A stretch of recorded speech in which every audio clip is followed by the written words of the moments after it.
there's some more performances, but this time round, it's a jazz performance. A visiting jazz musician from the USA, Aaron Bazzell. That's correct. Joins us. Welcome. It's good to have you, Aaron. Great to be here. Thank you for having me. Okay. So what brings you to Cape Town? I'm here in South Africa for 2 weeks. My first stop was Johannesburg, and I played at Nikki's Jazz Oasis there, and I played at the spot called Black Bistro. And now I also have 3 gigs down here in Cape Town, so I'm just so happy to be able to travel to this beautiful country. I get the sense that you were familiar with South African jazz before coming here. Somewhat. One of my good friends that I went to school with, his name is Noah Jackson. He's a bass player with Abdullah Ibrahim. He's a current member of that band. So I was familiar with that work, and then I also got a chance to hear some young South African musicians while they were actually in New York. And do you have a feeling about South African jazz that you want to express? One of the things that I noted is that, one, I have a lot more research to do before I can feel like I can speak with any type of authority on South African jazz. But one of the things that I did appreciate is the level of patience and emphasis on melody that I witnessed when attending all of those performances. Like, I got a chance to hear Abdullah's band live and all those other groups. Yeah, and Abdullah's music very, very distinct, nearly a subgenre within the South African genre, kind of sphere, and very, very strong and melancholic melodies that come through there all the time. You say you kind of just do time in the melody. You're looking forward to the solo, right? But sometimes I think we almost rush to get to the solo. Like, I'm a saxophone player. Of course, I love improvising, but I've realized that when playing, that the audience is going to be more able to get into the melody. So even when I'm soloing, I try to not only get to my lines and show that I can play all around the instrument, but I want to solo melodically so that the audience can actually take part in the performance and enjoy as well. Okay, you did bring your saxophone with. It's an alto saxophone. Your dad bought it. Did he buy it for you? He did buy it for me, yes. And you were a kid then? I was a kid, yep. And that was a kid in, where were you born? I was born in Boston, Massachusetts. So was your dad like some kind of frustrated musician, and he wanted you to live out his life? No, not at all. Neither one of my parents are musicians, but they're music lovers, and I think my dad just saw how beneficial it would be to have a kid playing a musical instrument, just because of the discipline that it requires. So I think that's why. Yeah, I also get the sense that your home environment was filled with different genres. Yes, a bunch of different stuff. So there was music playing like all the time. So varying from R&B to I remember one of the first CDs that I took from my dad's collection was this Art Blakey compilation. Wow. With Wayne Shorter and Lee Morgan on it, and I really got into that one. So yeah, a bunch of different stuff, and also gospel music as well. This group called Commission with Fred Hammond that I really like a lot. And Anita Baker, yes. I see popped up as well. Yes. Is that one of Dad's favorites? Yeah, and one of my favorites by proxy too. Okay, and just in terms of the jazz scene, you're moving down to New York, which is what, a 4-hour train ride from Boston. Correct. Was that in further pursuit of your jazz aspirations, or was that a family move? Right. So we actually, I was born in Boston. We moved down to Atlanta when I was around the age of 8. And then I moved to New York after completing my undergraduate degree. So that was in the pursuit of the music, because New York is still the mecca when it comes to this music. I just get the sense that so many people are going to colleges and universities around the world, and they getting the theoretical, and I guess it comes with practical training as well, at universities. But these options weren't there for the very names that you mentioned earlier. Right, and that's an interesting topic altogether, jazz education, because really, to me, all of the information you need is in the records. And I do appreciate the education that I received, but I would encourage young people that are considering jazz education to really think about the financial implications, and also realize that the most important thing that you're going to get from taking part in a jazz education program is the connections that you make with the young people that are involved in it with you at that time, because that's going to be your network, and those are going to be the people that you rely on to push your career. So I would encourage you, if you're a young musician listening to this, remember those two things. You said financial considerations. Right. In what sense do you mean it? Well, I'm in another country too, so I have to take that into consideration. In America, I'm not sure how it works in South Africa, but there's lots of loans and lots of debt that is involved in that. So if you're considering that, you have to take all those things into account, because when you're a musician, you're essentially an entrepreneur, so you don't want all of that overhead starting your career. Yeah, for sure.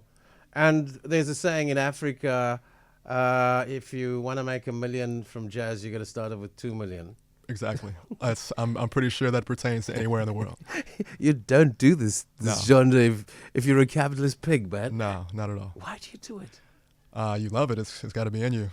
I think really if you're doing any type of art, you do it because you have to, not because you want to.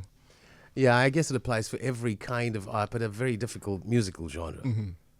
The reason why I love it so much is it just gives me an opportunity to express myself. I think most artists that feel like they do it because they have to is because they feel most at home expressing themselves in whatever art form there is. So through the saxophone, I think that's my best form of expression. What are you expressing? I mean, the gamut of emotions. Sometimes it's anger. Yeah. Sometimes it's sorrow. At times it's joy. And I try to program a piece that reflects one of those emotions in each of my performances. I'm wondering if you could maybe haul your saxophone out and give us a sense of that. Okay, sure. You want me to? Yeah, please, if you don't mind. Yeah, let's take a listen. Very special guest, and I know there's some really nice stuff on his website as well. You want to check out Aaron. That's his name. Aaron. Aaron Bazzell, BAZZELL.com, and you can hear his music on his website as well. And I've been listening there this morning, and I'm going to go back and I'm going to imbibe in it over the weekend. I have absolutely no doubt about that. When you're ready, it's all yours. All right.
Okay, that was beautiful. Aaron Bazzell, my guest. That was kind of sad, wasn't it? I was kind of sad. That's another one that I like to express. That tune was actually called "A Flower Is a Love Something" by Billy Strayhorn, who is one of my absolutely favorite composers in this music. And that's why I wanted to share that, because I haven't really gotten a chance to share any of his music while I've been here. Billy Strayhorn. Yeah, Billy Strayhorn. Nick writes, beautiful. A flower is love something. He knew it. Yes. Too. It's not your first visit to Africa. No. You've been to Kenya. You've been to Tanzania. as Yes. well. You come to connect, find inspiration, come to share. Tell us about this journey that you've been. About the reason for coming to Yes. Africa multiple times. Well, for me as an African American, it's important as a piece of my identity, because that aspect was taken from me, and I'm just trying to reconnect and find that. So coming to Tanzania, I really enjoyed it. So moving forward, I've just kind of made a commitment to continue to explore the continent. Any inspiration that you're finding in the process? Musically, yes. And on future projects, I want to delve more into that connection, more specifically in terms of rhythmically, and then also knowing that Africa is a continent and not, because in America, like we like to say, think of Africa as just like one thing and not the 54 countries. Yeah. So when I want to approach that musical journey the same way, like to honor the uniqueness that comes from the different regions and the different countries. So I got a lot of work to do. So important. Mm-hmm. Absolutely. Do you play any other instruments? Yes. Well, my primary occupation is that of a music teacher. And the last couple of years it's been band. So I play most of the other ones. I can play the horns, trumpet, trombone, flute, clarinet. Saxophone is the only one that I can make it happen on professionally. But I also love piano, and I try to play that as much as possible because I want to get those chops together. And I play drums and bass too. So I play a bunch of them, but saxophone is the one that I play well. You are teaching in New York. Yes. Do you find more young people maybe interested in the genre? For me, so I was at the school where I was teaching those 9 years, and I'm actually starting at a new school when I come back. The way it works in New York is you have schools that are just open enrollment for everyone, and then you have art schools. So my school was just a neighborhood school that was for everybody. And of course, there were students that were really interested. I definitely had a handful, but because it wasn't an art school, not everybody was always interested specifically in jazz. So I try to program genres that would get the students' attention. Is it necessary for you to have a day job and be an aspiring professional musician at the same time? It's tough. It depends on what you want to do. Well, it's the reality for South African jazz musicians. Right. I mean, and talking to some of the South African youth that aspire to do this, I actually was at the Music Academy of Gauteng in Johannesburg, and I spent some time there. And they were asking me, and I was telling them, guys, it's pretty much the same in New York. Like, to be honest, a lot of my friends that play as well, if not better than I do, like they all do something else, whether it be teach, some do real estate, some manage clubs.